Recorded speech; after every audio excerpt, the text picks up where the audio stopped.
Hello everyone, welcome to my YouTube channel. आज के video में हम लोग लोक लेखा समिति या फिर इसे हम लोग पब्लिक अकाउंट कमेटी भी कहते हैं, इसके बारे में बात करने वाले हैं। अभी रिसेंटली ये जो कमेटी है वो न्यूज़ में थी, तो इसके बारे में ही मैं आज के वीडियो में बताऊंगी कि ये न्यूज़ में क्यों थी और इससे संबंधित और भी जानकारी मैं आज की वीडियो में आप लोगों को दूंगी। उससे पहले अगर आप लोग मेरे चैनल पर नए हैं तो प्लीज़ मेरे चैनल को सब्सक्राइब कीजिएगा, जिससे कि करंट से जुड़े और भी इम्पोर्टेंट टॉपिक आप लोगों को मिलते रहें। तो चलिए हम लोग आज के वीडियो को शुरू कर लेते हैं। सबसे पहले मैं बता देती हूँ कि ये जो समिति है वो अभी न्यूज़ में क्यों थी। ये जो समिति है इसने अपने पूरे 100 साल पूरे कर लिए हैं, यानी कि 4 दिसंबर 2021 को इस समिति के पूरे 100 साल हो चुके हैं। इसी को लेके ये जो समिति है वो अभी बहुत न्यूज़ में है और संसद में इसको लेके बहुत सी चर्चाएं हो रही हैं। ये जो समिति है, अगर हम इसके बारे में बात करें, ये जो संसद की समितियां होती हैं उनकी जो वित्त समिति है उनमें 3 समितियां होती हैं, यानी कि जो वित्तीय समितियां हैं वो भी 3 प्रकार की होती हैं और ये जो लोक लेखा समिति है वो भी उनमें से ही एक है। अगर हम और लोक वित्तीय समितियों के बारे में बात करें तो उनमें से एक का नाम है प्राक्कलन समिति और दूसरे का नाम है सार्वजनिक उपक्रम समिति। तो ये जो 3 समितियां होती हैं वो संसद की वित्तीय समितियां हमें देखने को मिलती हैं। अगर हम लोग संसद की समितियों के बारे में बात करें तो उनको संविधान का जो अनुच्छेद 105 और 118 है वो उनको शक्ति प्रदान करता है। अगर हम आर्टिकल 105 के बारे में बात करें तो इसमें संसद के जो सदस्य हैं उनको जो भी विशेष अधिकार दिए गए हैं उनके बारे में बताया गया है और जो आर्टिकल 118 है उसमें ये बताया गया है कि वो संसद जो है वो किस तरीके से अपने कार्यों का संचालन करती है और उनसे संबंधित नियम बनाने का भी अधिकार जो उसके सदस्य हैं उनको दिया गया है। तो इसके बारे में ही इस आर्टिकल में दिया गया है और यही दोनों आर्टिकल हैं जिनसे ये समितियां भी अपनी शक्ति प्राप्त करती हैं। अब हम लोग लोक लेखा समिति से संबंधित और बातें कर लेते हैं। तो ये जो समिति है इसकी स्थापना 1921 में की गई थी, इसीलिए अभी 2021 है तो 2021 में इसके पूरे 100 साल हो गए हैं। ये जो समिति है इसकी स्थापना भारत सरकार अधिनियम 1919 के आधार पर की गई थी और इसे हम लोग मॉन्टफॉर्म रिफॉर्म या फिर मॉन्टफॉर्म सुधार भी हम जिसे कहते हैं उसे भी कहा जाता है। और इस टाइम पर जो ये मॉन्टफॉर्म सुधार है इसमें जो भारत के सचिव थे उस टाइम पे उनका नाम मॉन्टेग्यू था और भारत के जो वायसराय उस टाइम पे थे उनका नाम चेम्सफोर्ड था। तो उन दोनों के नाम पे ही इस सुधार का नाम मॉन्टफोर्ड रखा गया है। ये जो सुधार है वो भारत को स्वराज दिलाने के उद्देश्य से लाया गया था और उसी के आधार पर फिर लोक लेखा समिति की भी स्थापना की गई थी। इसका जो गठन है वो लोकसभा की प्रक्रिया और कार्य संचालन नियम का जो नियम 308 है उसके तहत किया गया था। इसके अलावा अगर हम लोग इसके सदस्यों की नियुक्ति के बारे में बात करें तो इसके सदस्यों का चुनाव किया जाता है, उन्हें नियुक्त नहीं किया जाता है, मतलब उन्हें अपॉइंट नहीं किया जाता है, उन्हें इलेक्ट किया जाता है इलेक्शन के द्वारा। लेकिन इनके जो इलेक्शन है वो सिर्फ संसद के जो सदस्य हैं वो अपनी प्राथमिकता के आधार पर करते हैं, यानी कि जिस तरीके से हम लोग राष्ट्रपति का चुनाव देखने को मिलता है उसी तरीके से इसके सदस्यों का भी चुनाव किया जाता है। संसद के जितने भी सदस्य होते हैं वो जितने भी सदस्य इस समिति के लिए चुने जाने होते हैं उनको अपनी प्राथमिकता के आधार पे, यानी कि जैसे फर्स्ट प्रेफरेंस अगर हम बात करें, जितने को भी फर्स्ट प्रेफरेंस मिलती है उसके बाद फिर सेकंड प्रेफरेंस फिर थर्ड प्रेफरेंस, तो इस तरीके से प्रेफरेंस के आधार पर इन सदस्यों को चुना जाता है। इनका अपॉइंट नहीं किया जाता है, इनको इलेक्ट करके उनकी नियुक्ति की जाती है।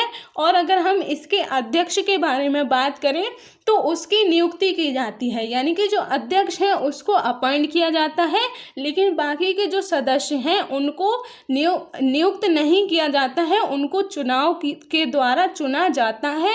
इसके जो अगर हम अध्यक्ष के बारे में बात करें उसकी नियुक्ति लोकसभा का अध्यक्ष करता है और जितने भी सदस्य चुने जाते हैं उन सदस्यों में से ही लोकसभा का जो अध्यक्ष है वो किसी एक को लोक लेखा समिति का अध्यक्ष बना देता है। तो ये हमने उसके सदस्यों के बारे में बात की। अब हम सदस्यों के बारे में कुछ और बात कर लेते हैं। ये जो सदस्य हैं इनका कार्यकाल सिर्फ 1 वर्ष होता है, यानी कि हर वर्ष नए सदस्यों का चुनाव किया जाता है। इसके अलावा अगर मैं बात करूं तो ये जो सदस्य हैं इनमें से कोई भी केंद्र सरकार का मंत्री नहीं होता है, यानी कि ये जितने भी सदस्य होते हैं वो अलग से चुने जाते हैं। उनमें केंद्र सरकार जो है उस टाइम पावर में जो भी पार्टी है उनमें से कोई भी मंत्री या फिर कोई भी मिनिस्टर इसमें नहीं चुना जाता है, क्योंकि ये जो समिति है वो उस सरकार की कार्यों की देखरेख के लिए ही तो नियुक्त की जाती है। और लेकिन अगर उसमें उन सरकार के जो उस टाइम पे केंद्र सरकार है उसके ही मंत्रियों को उस सदस्य के रूप में चुन लिया जाएगा तो फिर वो तो गवर्नमेंट के साथ मिल जाएंगे और इसलिए फिर सही से वो पता नहीं कर पाएंगे कि किस तरीके के कार्य सरकार कर रही है। इसीलिए किसी भी मंत्री को इसके सदस्य के रूप में नहीं चुना जाता है। इसके अलावा इसका जो अध्यक्ष होता है वो 1967 से पहले अगर हम बात करें तो वो उसी पार्टी का चुना जाता था जो उस टाइम पावर में है। लेकिन फिर 1967 के बाद जो अपोजिशन में पार्टी है उसके सदस्य को अध्यक्ष के रूप में चुना जाने लगा, क्योंकि इसमें भी फिर वही बात आ गई थी कि जो पार्टी उस टाइम पावर में है अगर उसके सदस्य को ही हम लोग अध्यक्ष बना देंगे तो फिर वो तो गवर्नमेंट के अकॉर्डिंग ही कार्य करेगा, फिर उससे हमें सही जानकारी नहीं मिल पाएगी। इसलिए 1967 के बाद हमने अपोजिशन पार्टी के सदस्य को इसके अध्यक्ष के रूप में चुना जाने लगा। इसके अलावा इसमें टोटल 22 सदस्य होते हैं, जिनमें जो 15 सदस्य होते हैं वो लोकसभा से संबंधित होते हैं और जो 7 सदस्य होते हैं वो राज्यसभा से चुने जाते हैं।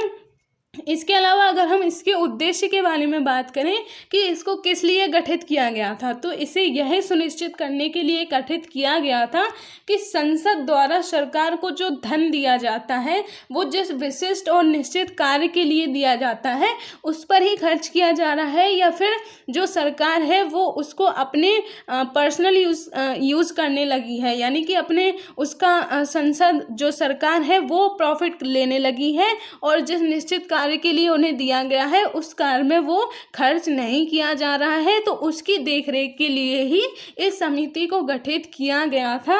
अब अगर हम लोग इसके कार्यों के बारे में बात करें तो जो इसका उद्देश्य था उसी कार्य के करने के लिए ये जो समिति है वो अपने कार्य करती है, यानी कि ये सरकार के वार्षिक वित्त के लेखों और व्यय को पूरा करने के लिए संसद को जो राशि उन्हें देती है उनको ही देखरेख करने के लिए ये अपना कार्य करती है, उनकी जांच करती है। इसके अलावा भारत का जो नियंत्रक और महालेखक परीक्षक है जिसे हम लोग कंट्रोलर एंड ऑडिटर जनरल या फिर शॉर्ट में हम इसे कैग भी कहते हैं, वो भी विभिन्न मंत्रालयों के व्यय से संबंधित वार्षिक रिपोर्ट पेश करता है, तो उसकी जांच भी ये समिति करती है। इसके अलावा ये जो समिति है वो सरकार द्वारा अत्यधिक खर्च के साथ साथ गलत आकलन या फिर प्रक्रिया में अन्य दोषों के कारण हुई बचत की भी जांच करती है। मतलब ये भी देखती है कि कहीं कोई गलती तो नहीं हो गई है इसके जो आकलन में या फिर जो जितने भी कहीं पे दोष तो नहीं आ गया है, तो वो सब इसके देखरेख करने का कार्य ये जो समिति है वो करती है। इसके अलावा ये जो समिति है वो सार्वजनिक उपक्रमों से संबंधित रिपोर्ट भी पेश करती है और उनकी जांच भी करती है। इसके अलावा विनियोग खाते से संबंधित रिपोर्ट की भी ये समिति जांच करती है। इसके अलावा भ्रष्टाचार या फिर सरकार के धन का कहीं गलत उपयोग तो नहीं हो रहा है उसकी जांच भी ये समिति करती है और फिर उनकी रिपोर्ट भी वो पेश करती है। इसके अलावा ये जो समिति है वो एक ऐसा मंच प्रदान करती है अपने सदस्यों को या फिर संसद के सदस्यों को कि वो किसी भी मामले पर अगर उसका अध्ययन किया जा रहा है तो एक साथ जुड़ सकें, यानी कि ये जो समिति है वो मंच प्रदान करने का कार्य भी करती है। इसके अलावा ये राजनीतिक दलों के बीच सहमति बनाने का कार्य भी करती है। मतलब उस टाइम जितने भी राजनीतिक दल हैं उनको अगर किसी भी मामले को लेकर या किसी भी विधेयक को लेकर उनमें सहमति बनाने का कार्य भी ये जो समिति है वो करती है। इसके अलावा विभिन्न नीतिगत मुद्दों पर सरकार को सुझाव देने का कार्य भी ये समिति करती है और उन मुद्दों की जांच करने का कार्य भी ये समिति करती है। तो ये हमने लोक लेखा समिति के बारे में बात की। अब मैं थोड़ी सी जानकारी संसद की समितियों के बारे में भी दे देती हूँ। संसद में जो समितियाँ हैं वो दो प्रकार की होती हैं, एक तो स्थायी समिति और दूसरी होती है तदर्थ समिति। तो ये जो वित्तीय समिति है वो एक स्थायी समिति है। इसके अलावा स्थायी समितियों में हमें कुछ और समितियां भी देखने को मिलती हैं। इनमें दूसरी जो है वो विभागों से संबंध स्थायी समिति है। इसके अलावा जांच पड़ताल करने वाली समिति है। इसके अलावा समीक्षा करने वाली और नियंत्रण रखने वाली भी समिति हमें देखने को मिलती है। इसके अलावा सभा के प्रबंध संबंधी समिति या फिर हम इसे सेवा समितियां भी कहते हैं। इसके अलावा एक और है जो सभा के दैनिक कार्य से संबंधित जितने भी कार्य होते हैं उनको लेके जो समिति है वो भी हमें स्थायी समितियों में ही देखने को मिलती है। इसके अलावा तदर्थ समितियां हमें दो प्रकार की देखने को मिलती हैं। एक तो वो है जो सलाहकार समिति है और दूसरी समिति वो है जो जांच समिति है। इसमें जो सलाहकार समिति है वो भी दो प्रकार की होती हैं, एक प्रवण समिति और दूसरी संयुक्त समिति। तो ये था हमारा आज का वीडियो। अगर आप लोगों को मेरा वीडियो अच्छा लगा हो तो प्लीज़ मेरे चैनल को सब्सक्राइब कीजिएगा, जिससे कि करंट से जुड़े और भी इम्पोर्टेंट टॉपिक आप लोगों को मिलते रहें और ज़्यादा से ज़्यादा लोगों को शेयर कीजिएगा। मिलते हैं हम नेक्स्ट वीडियो में, तब तक के लिए जय हिंद।